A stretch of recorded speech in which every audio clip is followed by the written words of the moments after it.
Well, Bournemouth 0, Chelsea 0. Congratulations on not losing, like one of the Chelsea fans just told me on one of the WhatsApp groups that we are on. Oh, by the way, I think I should share that link so you guys can join that as well. But hey, here are 5 important things we learned from this particular game. First and foremost, I have to say, I knew we were not scoring a goal today. And that is to say we were either going to finish 0-0 like it ended up finishing, or we're going to lose 2-0. Why? Because when the commentator at the beginning of the game referred to Neto, the Bournemouth goalkeeper, as a man that was still waiting for his first clean sheet since April, I knew that Chelsea were going to do what they always do, and that is to give it to him. And historically, this is not even about Pochettino or this season or the project or whatever. Every single time for, the most I can remember since I became a Chelsea fan, every time we've played against a team that has been losing and is looking for their first win of the season, we've given it to them. However shambolic that club had been. Every time we've played against a guy, new striker, bought for a club, he's looking for his first goal and it has just not been happening for him. Chelsea gave it to him. So when I heard him refer to Neto as a man who's looking for his first clean sheet for Bournemouth, I just had a feeling it was happening. Again, this is a Chelsea side that is playing beautiful football, is dominating games, but it is quite frustrating to watch. My name is Desire Derek von Mugumisa. Before I forget it, may you please subscribe to this channel and ring that notification bell. May you also follow me on social media. It is quite tough supporting Chelsea today. It is a project we have to be patient, we have to wait it out. And yes, I know I am one of those people that keep telling you this on this particular video, or the videos that we do here, but it's not that it is easy. It is tough. It is hard watching Chelsea play. And today I would want to point out 5 different important lessons that we got to learn from what we showed as far as the pitch is concerned today. First and foremost, we are overthinking things. And this is not the first time I'm asking this question. I will ask it again. Why did we go to preseason? Why did we do the things that we did in preseason? Why did we play with 2 high pressing fullbacks and suddenly we are not getting to do it? How good is Nkunku that he gets injured and everything is a shambles? And there are players that can get into his role and we get to do it better.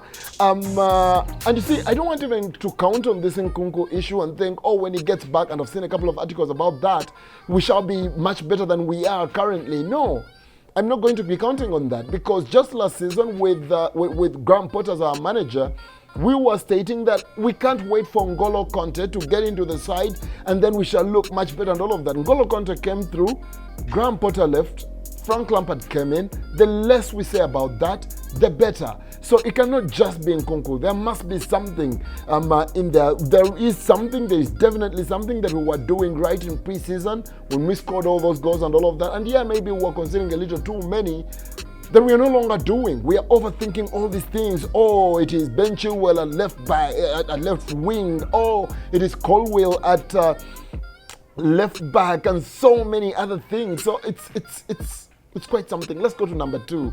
Number 2 of the very important lessons that we learned today. Colwill is so painful to watch at left back.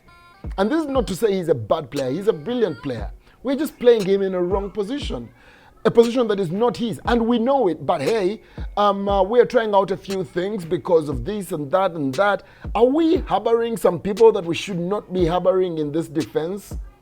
And it's not necessarily Thiago Silva, but again, it's easy for me. And this is not to say he made a mistake today. No, he did not make a mistake today, but I don't think he should have started in that back 4 today. I really think it should have been Disasi and Colwill through the middle, and matter of fact, not even Chilwell at left back. And I think that is exactly what we want to also talk about. And number 3, it will lead us there.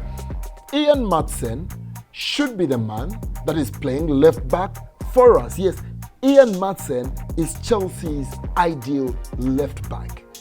For all the games that we've watched this guy play in, he is a man that, from his passion, from the hunger that he exhibits, from the pure zeal to earn his slot in this particular team. He shows you that he should be starting games, he should be playing games. Based on that, he's willing to do whatever. Watch him coming on today for Enzo Fernandez, and he is the one that is tracking back and actually tackling to win back possession and restarting exactly that.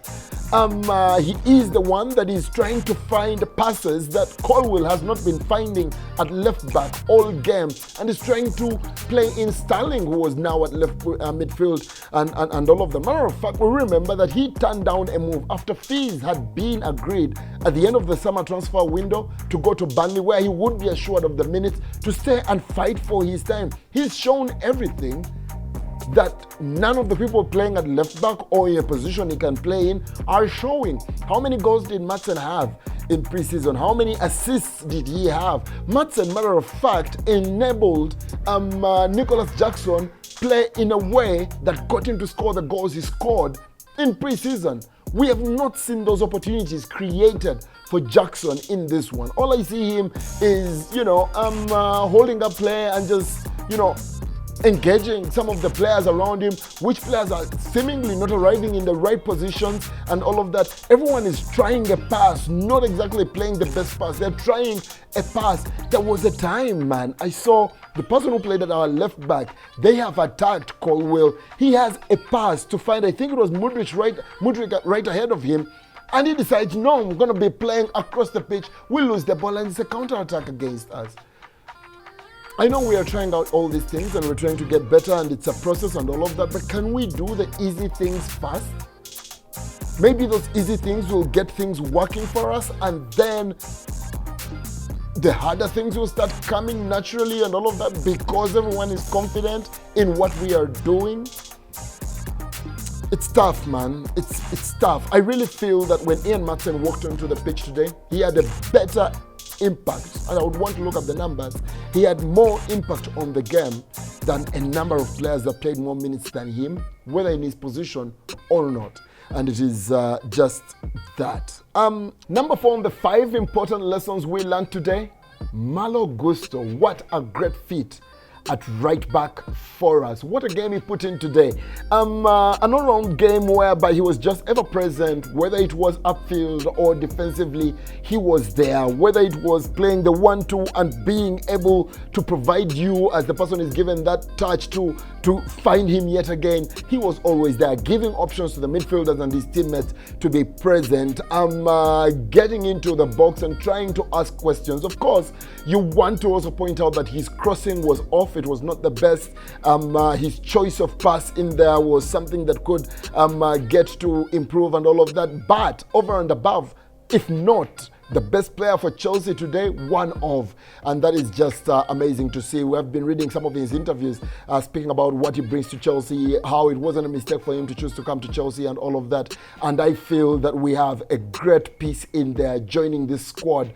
And it also gives me a glimpse of the olden Chelsea where we had 2 quality options in one position. Right back is something that is looking good, especially having known how poor we were at right back and having to play Cesar Azpilicueta for all his legendary status at Chelsea Football Club as a wing back. So I am glad that that is a position that we have solved, and that Reece James gets the injury he got, and we still have such a presence in that position. Still a lot of development to come through, but yes, I like what I see with Malo Gusto. Finally, and number 5 of the important lessons that we learned from this game is Robert Sanchez. What a shift he managed to put in. Now, I pick him out for this particular one because of how tough I've been on him, largely because of the performances he put in, in the first few games for Chelsea. And maybe I've been a little bit too hard, or maybe now I'm feeling a little too soft because of the performance he's gotten to put in, and maybe shown us how much he can get to be for the club. But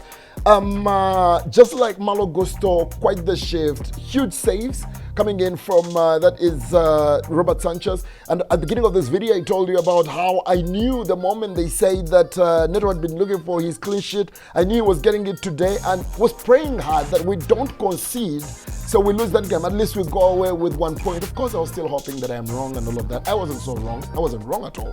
And we have to thank Sanchez for the saves that he managed to put in. Some of them, of course, it was a whole Chelsea team going to sleep, especially the first one.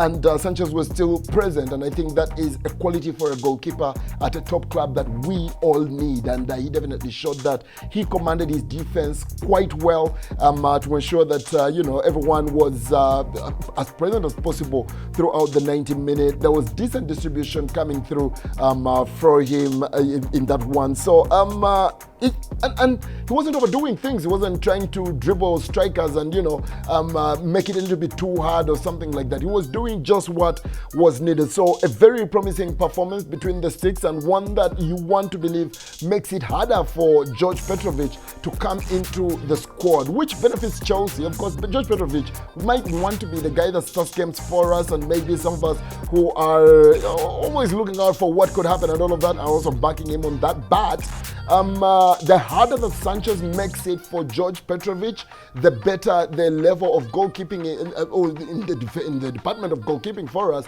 gets higher. If Petrovic finally gets over, he will be getting over because it's at such a high level. We don't want to be having such a shot in goal that whoever is really coming in is coming in simply because we are trying out something different, not because someone better is actually present. So that was also a big one to point out, and I like what I saw as far as the goalkeeping was concerned, as far as Malo Gusto is concerned, as far as Ian Maatsen when he came on is concerned. There's not so much to write home about in there, and yeah, that's just really what my thoughts are. I would love to hear from you. Please head to the comment section and let me know what you thought of this game, what you think of my thoughts on this particular game, and if you really think there are a couple of things that need to change as far as our squad is concerned. Until then, please subscribe to the channel, please ring that notification bell, share these videos as far wide as possible among the Chelsea communities that you know about, and just follow me on social media. Until our next video, let's keep that blue flag flying high.